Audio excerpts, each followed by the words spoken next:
Et ensuite bloquer l'artère essentielle, vitale de l'Inde et de la Chine me paraît être un sacré pari. Donc là, franchement, on franchirait une étape décisive. Et on sait que la rupture de ces négociations engendre aussi une menace autour de ce cessez-le-feu qui a été déclaré pour 14 jours. Angie Loata, vous êtes à Tel Aviv pour BFM TV, accompagnée de Caroline Bertolino.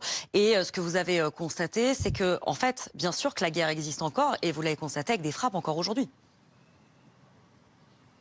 Oui, exactement. Il y a eu un cessez-le-feu effectif, réel avec l'Iran depuis 4 jours maintenant pour ces négociations également entre Américains et Iraniens. Mais la guerre ne s'est jamais arrêtée. Ici, alors à Tel Aviv, ça fait plus de 48 heures maintenant qu'il n'y a pas eu de sirène d'alerte. La dernière fois, c'était un missile balistique intercepté et qui visait une localité au sud de Tel Aviv. En revanche, ce qu'on peut dire, c'est qu'avec le Hezbollah libanais, effectivement, les opérations se sont toujours poursuivies. Des bombardements intenses côté libanais dans le sud du Liban de la part de l'armée israélienne et également de nombreuses roquettes interceptées dans des communes situées proches de la frontière au nord donc d'Israël. Ça a été le cas effectivement